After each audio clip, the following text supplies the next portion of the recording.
Today we're looking at Dicksonia Antarctica, commonly called the Soft Tree Fern, also known as the Tasmanian Tree Fern. We're going to look at how to plant this tree fern, fertilise it, water it, general care, in fact everything you need to know about growing this amazing tree fern. And Robyn from Fern Acres Nursery is going to tell us all about it. Soft tree fern are quite unique among tree fern species in that large and small trunks can be cut and then replanted and still grow. The top living portion will continue to sprout fronds and the trunk will sprout new roots into the ground to stabilise it. This is a cut-off butt or the bottom end of a soft tree fern, and you can see by this section the hard wooden core, the living portion, the old frond stems that are dotted through it from old fronds that have grown and died off, and all the fibre in between is part of the root system. That's what allows the success of this particular species to be cut and regrown. A common misconception is that you can buy one large trunk and cut it into smaller portions and therefore get several tree ferns. This is incorrect. Only the top portion will sprout and grow. The other pieces, however, will root but not produce foliage. Other ferns can be grown on these portions either epiphytically or in the hollowed out top of the trunk. This tree fern has grown between these two butts, which have been in place for several years, and we usually stack tree ferns against them. They're rooted, they can't move, they've rooted into the ground, but spore from a more mature plant has landed on here and decided it's a great place to grow, and so now between the two butts we have a small tree fern growing up. Generally, the nursery industry will tell you that you need to plant 1/3 to half the trunk in the ground. However, this is not true. Tree ferns are shallow rooted unless in a pot or a small enclosed garden area. The root system only needs 100 to 200 millimetres of depth. This is because tree ferns produce a matted root system close to the surface of the soil to get first availability on any surface moisture. So with a fern this height here, how deep would you put that in the ground? 200 mil. So that's about there. Okay. So it is important to stake it. Yes. Especially once the fronds start to emerge. The fronds, with any small amount of breeze, will act like a sail, and because it's only shallowly planted, the potential is it will tip over. For the plant, that means every time it falls you're going to do damage to the fronds, especially when they're first emerging, because they're quite stiff and brittle, bit like a bit of celery. If you had a fresh piece of celery, give it a flick, it'll snap. And the same is true for the emerging fronds on the Dicksonia. When the fronds have hardened off though, they'll bend almost double without any issue. But if a tree fern falls, there'll be damage done to something, especially if it's 6 foot or... And with the fronds, people sort of like to handle them. You shouldn't. The fronds are... Look, when the fronds are new, best to leave them alone as much as possible because they're quite brittle and they will snap and break quite easily. And because Dicksonias only produce fronds 3 or 4 times a year, the more you break, the less you have on show, and therefore you've got to wait the next 3 to 4 months to get the new lot of fronds. So handling them when they're new and emerging is less desirable. Once they've hardened off, as I said, you can bend them almost double and you can tuck them around things or under or over things, and it's not an issue. This is a small tree fern?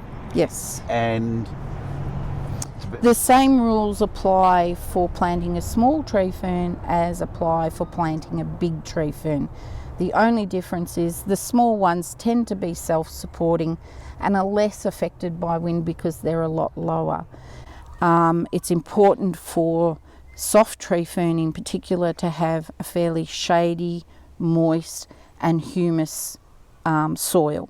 So humus is just the accumulated leaf litter and debris that would be found in their natural habitat on the forest floor. But in the garden you can provide the humus by a little bit of composting material or just collecting some leaf litter from either deciduous trees or at the local park where there's gum trees. You would just clear your area where you want to plant and proceed to dig, in this case, quite a small hole. It doesn't need to be particularly big. You want to have a cork in a bottle type effect. If you overdig the space for a tree fern, all you're doing is making the soil unstable. Normally I would put in a handful of something like dynamic lifter, which has all the nutrients available to the tree fern that they like and nothing that they don't. But if your soil is quite friable and has plenty of leaf litter around, you don't always need to do that. The advantage of the dynamic lifter, and this is free advertising for dynamic lifter, is that even in the hole it is a slow release fertilizer. So each time you water, the plant is taking up the nutrients that are released slowly, and it means you only have to fertilise 3 or 4 times a year and you're getting a good result. Tree ferns really hate intense fertilisers such as sea salt or a lot of the liquids, because they tend to be aimed more at flowering or fruiting plants and they're instant. Tree ferns have evolved over millions of years in soils that have the rotting detritus of fallen leaves and sticks and what have you, and a bit of animal manure. You've just seen me place the trunk in the hole. It's not particularly hard to do. There's not a lot of digging involved, which is great, especially if the soil's a bit hard or there are other tree ferns around which tend to send their matted root system and make it difficult to grow. Just push the soil back around it and firm it up with a brick or a lump of wood and water it in. Now, depending on the time of year, of course, and if it's raining or not raining, you would then obviously water it in. If it's raining and you're getting good regular rain, you don't need to worry about it. But if it's closer to summer, you would need to water it several times a week and increase that as you get into the real summer, so that you're watering at least every second day.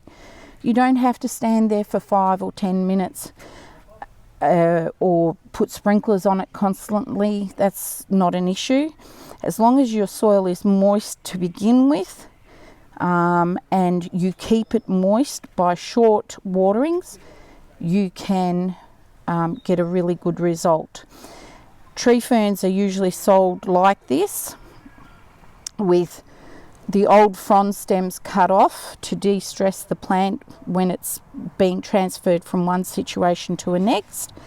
And you will generally, but not always, see emerging fronds, and they will come up over the next few weeks and make their own display. If you don't like the old frond stems, they're left on for 2 reasons: to protect the new growth when they're being dumped out of a container, but they also act as handles on the bigger stumps, so that you can move them around more easily. But once it's in the ground, it's quite all right to take a pair of secateurs and trim those back. It opens up the crown of the tree fern and it allows those new fronds to emerge much more easily. So with the watering, we're watering the ground or the fern itself? Now that's an interesting question. In nature, obviously, there's no one that goes around and waters the specific plants. But the soft tree fern loves moisture in the crown. The crown is designed to collect the moisture.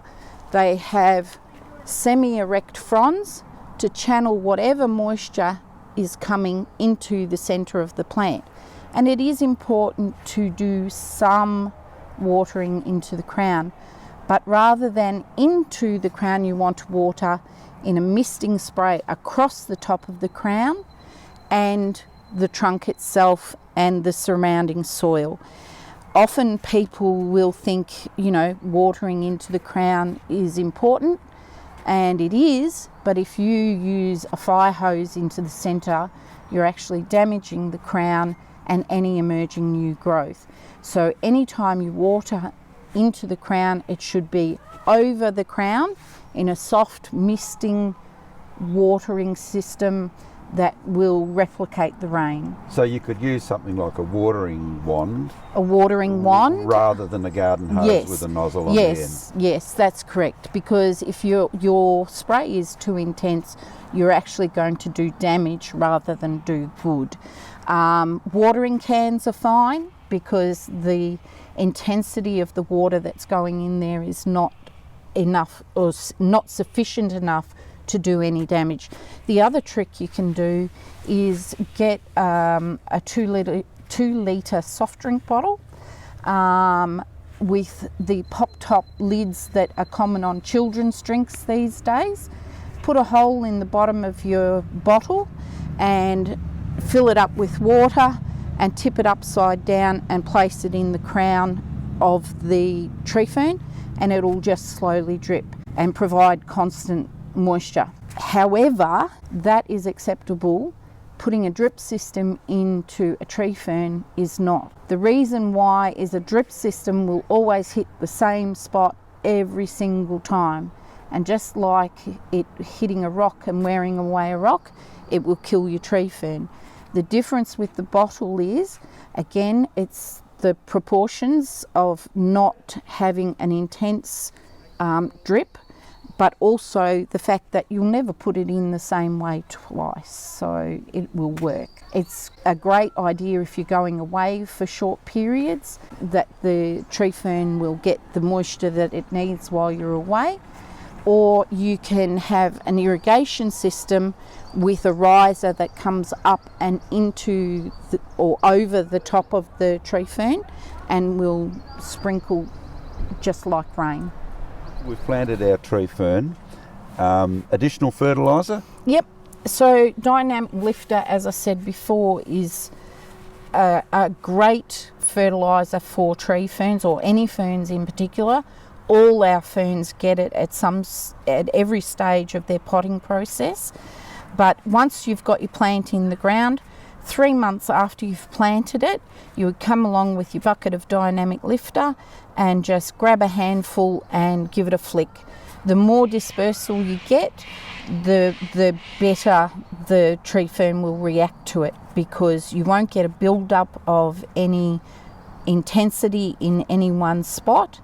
You won't have problems with it going mouldy because it's wet and creating mould issues.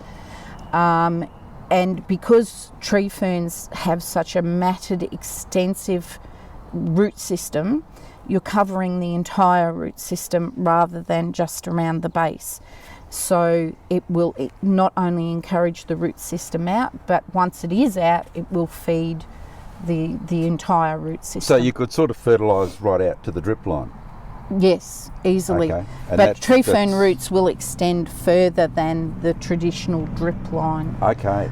So once you've planted your tree fern and watered it in, it is always a good idea to lightly mulch around the area, because this is what they love. It will protect the soil from moisture evaporation.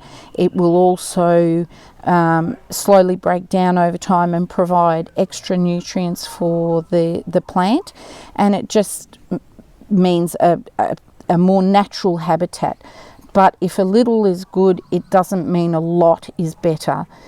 Always err on lightly mulching, because in the bush the leaf litter will be disturbed by birds and other types of animals looking for grubs, and it just creates a composting process. So if you put heavy mulch on, the moisture can't get through, and because you don't have the animal wildlife, bird wildlife creating that mulching process or composting process, it won't necessarily be good for the plant. So this is a larger tree fern. It's approximately 5 foot high, a little bit more than that.